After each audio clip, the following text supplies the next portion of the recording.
tout simplement, déjà c'est fait parce que nous nous connaissons très bien, que nous sommes amis. Nous avons un peu la même façon de travailler, ou du moins d'envisager l'art.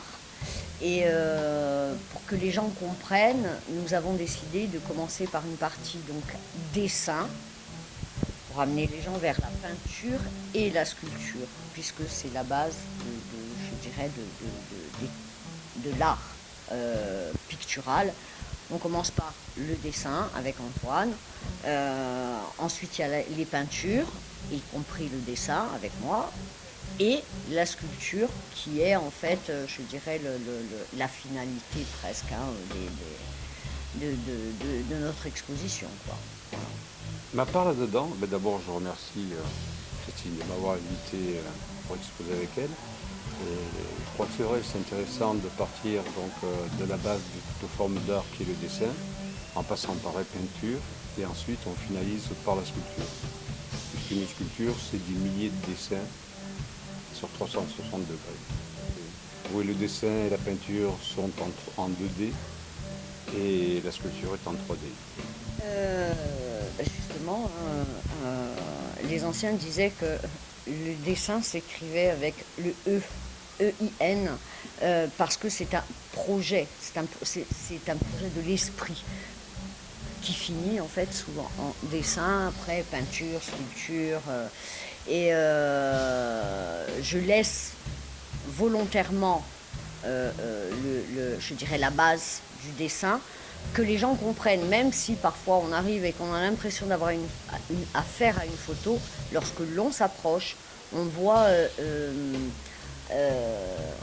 on voit sous je dirais, par transparence, on voit la construction en fait, le cheminement. On part d'un dessin pour arriver à, voilà, une œuvre complète. Alors on peut effectivement complètement enlever le dessin, pour ne plus laisser que la couleur. Et si on pousse, on arrive à du photoréalisme. Quel est le but du photoréalisme, à part, je dirais, bluffer les gens? Le principal, c'est de les intéresser au message que l'on a à dire, je pense. C'est plus, voilà, donc en fait, on essaye de les rééduquer à l'art. Presque, c'était une rééducation, puisque on a complètement oublié le dessin avec le XXe siècle, hein, et là maintenant on y revient petit à petit. Et pour moi, je pense que c'est essentiel. C'était des grands dessinateurs et qui a justement, comment dire, on voit, hein, on voit le trait, mais comment dire, n'importe qui rentre, ne sait pas que c'est un Picasso, va dire ouais, moi aussi je suis capable de le faire. Non, parce que ce n'est pas Picasso qui veut. On aime ou on n'aime pas, mais je vais pas dire à cause ou grâce à ces gens-là, on pense, à ces artistes-là, on pense que l'art est facile, mais non. C'est un travail permanent, justement, de dessin. Voilà, après, on fait, je veux dire, on a un cheminement personnel qui fait que où on reste sur de l'hyper-réalisme, où on bascule justement vers certains impressionnistes qui savaient très bien dessiner à la base. On reste tout de même, quand même, que le dessin est la base je dirais, de l'art, quoi. Enfin, de l'art pictural, hein, je m'entends. Je me rends compte que c'est fait par l'intermédiaire d'un ami commun, un très, très grand ami à nous, qui était Joseph Anthony, qui était coutelier d'art, qui était un type extraordinaire. Et on se rencontrait dans son atelier à Bastia. Et ensuite, on s'est revus fréquemment. Et voilà donc notre première rencontre. En fait, j'étais assise sur une malle. Et sur ma malle. non, sur la mienne. En fait, sur notre malle. Sur notre malle. Tout à fait, c'est Voilà, vrai. c'est ça. Donc on était dans une grotte, en présence d'un homme impressionnant, Et j'avais donc le privilège d'être assise sur une malle. Et déjà que je ne suis pas bien grande, j'ai vu arriver un colosse là qui rentrait par la porte de la grotte et qui était face à Joseph, quand même à distance de Joseph, parce que Joseph tenait à une distance raisonnable, même ses amis. Et donc j'ai levé la tête vers ce colosse et il m'a montré un catalogue de ses œuvres. Et donc je me suis dit, je vais écrire sur ce que ce monsieur a peint ou a sculpté. Et donc c'est comme ça que notre rencontre a commencé. Et par l'écriture de poésie, au départ, autour d'un thème, puisque c'était une pointe, ce qui m'a inspiré au départ, parce que j'ai fait beaucoup de danse classique, et en fait, ce qui m'a inspiré au départ, c'est la différence entre la taille du colosse et la finesse de la pointe. Et je me suis dit, ce garçon-là, il y a quand même... c'est une histoire antique, c'est une sorte de ça remonte à l'Antiquité, tout ça. De toute façon, je n'ai jamais de vision réaliste du monde, c'est impossible. Donc je transforme tout par définition. Et comme ma culture reste une culture classique, je suis inspirée par toutes les tragédies grecques. Et donc quand je vois un colosse, je pense à Athènes, aux dieux, et forcément rien ne rentre dans un univers ni contemporain, ni réaliste. Tout est d'office transformé, d'autant plus qu'il y a en plus une caverne. Donc un colosse, une caverne, une sorte de sphinx qui était Joseph, nous contemplant tous les deux en se disant quand vont-ils rentrer en communication. Et tout ça par le biais d'une pointe.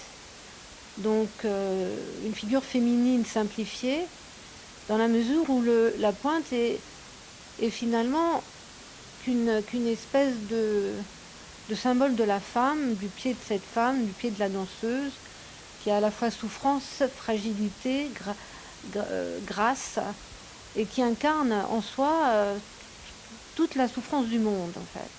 Parce qu'évidemment, comme les gens ne parviennent pas à comprendre qu'un artiste met des heures à travailler un médium, avec un médium, une matière, ils ne comprennent pas qu'une danseuse qui a l'air toute gracile, finalement se meut sur des doigts de pied qui peuvent évidemment être blessés et donc dont finalement l'écrin est très gracieux, parce que l'écrin est soyeux, l'écrin est rose ou noir, mais en tout cas très doux. Et la dureté du travail que fait la danseuse ne peut pas transparaître. Seul l'imaginaire voit dans l'écrin la souffrance. Et en fait, ce que j'arrive aussi, en contemplant les œuvres de Christine, je me transpose aussi dans toute une sorte d'écrin. Il y a des morceaux de pied, des morceaux de doigts, des doigts de pied, des ongles peints. Et en fait, je comprends bien pourquoi Christine et Antoine correspondent en écho, se rejoignent en écho, parce que cette histoire de fragments, à la fois les mains liées par des liens de fer, des liens soyeux, à la fois les pieds croisés. Il y a beaucoup d'actes gracieux et à la fois beaucoup de souffrance quelque part, ou en tout cas une souffrance qui est feinte, si c'est la représentation de l'amour, même si elle est feinte. Et je vois, enfin là, depuis un certain temps, je suis happée littéralement par tout ce que je vois, ça me rentre dans la cervelle. Ça mettra un temps sans doute à sortir, mais je conçois parfaitement la correspondance entre les deux artistes qui sont présents ici, parce qu'il y a à la fois des fragments de femmes, des fragments d'hommes, des chairs, de la chair, de la substance, de la volupté, et et aussi toute la carcasse qui est en dessous et qui est à la fois représentée par les muscles qui saillissent sur cette carcasse. La carcasse est enrobée, un petit peu comme le chausson de la danseuse, qui enrobe le pied. Voilà, je pense qu'Antoine est un être de chair, et donc il n'y a que ça qui m'intéresse, moi, la chair et l'âme. Donc la chair, c'est la peau, le moi-peau, toutes ces formes, la jouissance aussi bien que la souffrance. Parce que la chair, c'est l'un et l'autre, et finalement, elle peut être transpercée, elle peut être caressée, elle peut être émerveillée, elle peut être mise en lumière, elle peut être éblouie, et puis en dehors de la chair, il y a l'âme, et l'âme, ça ne se sent pas, ça flotte. Et quand on parle d'un père, quand on arrive à le représenter tel que Antoine l'a représenté, ce n'est qu'une incarnation qui est palpable. Et moi, je ne sais pas, ça me parle au ventre, quoi, systématiquement. De toute façon, je ne suis pas une intellectuelle. Alors je dirais que j'ai 3 thèmes de prédilection, la femme, la musique et la danse. Alors la femme, parce que j'adore les femmes, parce que une femme c'est fait de courbes, c'est quelque chose de magnifique. La musique, je ne suis pas musicien mais je suis mélomane. J'adore toutes les musiques et je ne peux pas passer une journée sans écouter de la musique. Quand je travaille, j'écoute de la musique en permanence. Quant à la danse, je trouve que la danse magnifie la femme. Et elle magnifie dans la beauté, mais aussi dans la souffrance. Parce que il faut savoir que les danseuses souffrent énormément pour arriver à cette technicité qui est extraordinaire, qui paraît très facile. On a l'impression que c'est quelque chose qui est absolument facile à réaliser, mais il faut savoir que derrière, ça représente une somme de travail et de souffrance extraordinaire. Donc, alors la musique parce que j'aime beaucoup le jazz et souvent j'allais voir mon frère qui était dans plusieurs orchestres de jazz sur Marseille et il joue de la contrebasse. Alors, contrebasse, je veux dire, ça représente la femme, c'est la femme par les rondeurs de cet instrument. Et c'est pour ça que j'ai voulu associer ce plaisir de la musique, ce plaisir de la contrebasse à la femme. Et c'est pour ça que j'ai commencé à dessiner et surtout à faire des sculptures dont vous avez un exemplaire derrière qui s'appelle Contre-Femme. Parce que je trouve que c'est quelque chose qui est extraordinaire, de pouvoir lier les deux. Forcément. Alors je suis beaucoup chair et tissu, comme on peut le constater sur beaucoup de... Parce que le tissu épithélial, le tissu, je veux dire, tissu fait de fibres, le tissu, je veux dire, la peau, je dirais presque à la limite, est le seul tissu dont on aurait besoin. Bon, après, bien évidemment, on ne peut pas tous se promener nus, c'est clair, mais la peau est un tissu et je trouve que c'est un tissu vivant et presque plus le corps vieillit, plus il est beau, pour la simple et bonne raison qu'on voit les traces de la maturité, de la souffrance, des cicatrices, voilà. Et à travers la peau, à travers un corps humain, on peut exprimer beaucoup de choses. À mon niveau, peut-être je m'exprime mieux avec un corps humain qu'avec un paysage. Donc je me sers du corps et de la symbolique, je dirais, que je peux y mettre pour raconter une histoire. Mais la peau, effectivement, est essentielle. De toute façon, dans un nu, puisque je fais du nu, dans un nu, forcément, on ne voit que ça. Donc, effectivement, la peau, qu'elle soit tannée, qu'elle soit rosée, qu'elle soit... Voilà, elle laisse... peut raconter beaucoup de choses avec probablement plus de sensibilité qu'avec un tissu, avec un tissu, non, qu'avec autre chose qu'un tissu, puisque la peau est un tissu. Non. Déjà, on n'était pas sûr que celle-là puisse avoir lieu. on a, on va dire, de la chance.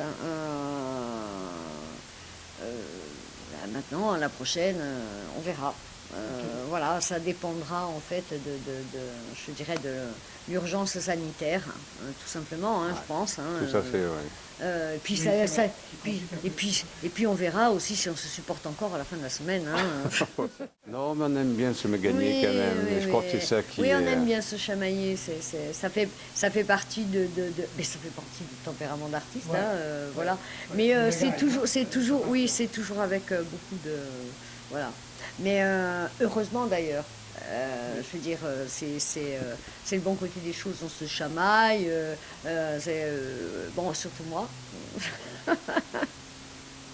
Mais voilà, en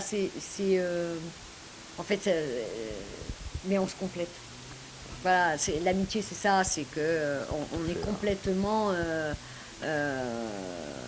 on va dire, il y a de l'osmose. Mais en fait, je pense qu'on a eu un coup de foudre mutuel, un coup de foudre artistique, parce qu'en fait, quelque part, on s'est un peu reconnus. Bon, moi avant lui, parce que forcément, quand le jour où il m'a rencontré, moi je connaissais déjà ses œuvres, que j'avais vues à une exposition à Routali. Et j'étais en admiration devant. J'ai dit, mais qui c'est celui-là? D'où il sort? Et puis finalement, voilà, quand je l'ai rencontré, c'était une évidence. Et grâce à Antoine, donc j'ai rencontré Christine, et c'était une évidence aussi de par la poésie. Donc tout simplement parce que c'est ce que j'expliquais tout à l'heure. Notre art, c'est notre écriture. Et en fait, ça rejoint, je dirais, la poésie, ça rejoint la poésie qui est un art en fait aussi ancestral. Hein, c'est tout voilà, je veux dire, tout se complète. Il ne faut pas oublier le contexte actuel qui nous prive de beaucoup d'artistes, musiciens. Et nous prive aussi de beaucoup je dirais, de contacts. Ouais. Difficile de pouvoir organiser plusieurs arts, on va dire, avec danse, musique, voilà, des arts, on va dire, voilà, un peu tout un ensemble. Parce que ça amènerait peut-être plus de monde, donc ça deviendrait un petit peu compliqué en ce moment. Mais voilà. Ça c'était déjà fait en fait à la Citadelle des Arts, on s'était rencontrés en 2015. Il y avait un spectacle, musique, danse et je dirais un collectif d'artistes dans la Citadelle de Saint-Florent. Et c'est vrai que la totalité, c'était très sympa. Et il y a j'ai cité là, alors je ne sais pas comment s'appellent ces œuvres-là. Cette œuvre-là, on a à la fois le genou, le pied, la main, le pied, tous ces... Les extrémités. C'est ça.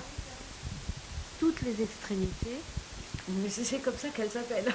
Ah bon? Les extrémités. Et bien voilà, toutes ces extrémités qui sont à la fois reliées, touchées.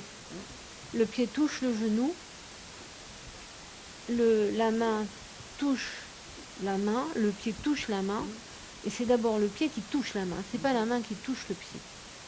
En fait, ça va à l'emporte-pièce, parce que normalement, un pied ne touche jamais un genou. Et un pied ne peut pas toucher une main, sauf en danse où tout peut se faire. Et là, tout se combine. Et le corps disparaît au travers d'éléments du corps, simplement, qui vivent leur vie, qui se touchent entre eux, sans l'autorisation de la personne qui peut-être est là, quelque part, et qui n'existe pas, en fait.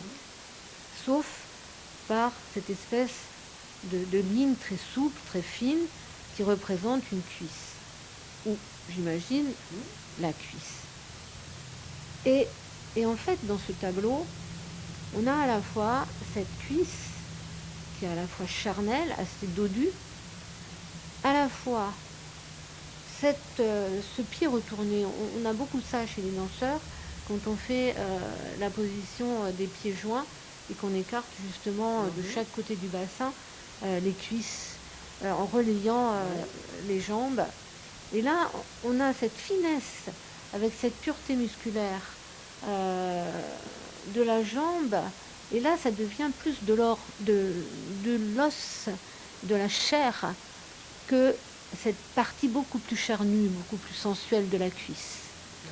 Et finalement, tout ça se rejoint au travers d'une grâce particulière qu'on retrouve aussi chez Antoine, dans cette pointe de pied dont on ne voit que les orteils et s'élève le talon avec le coup de pied. Et là, ça représente le pied de la danseuse.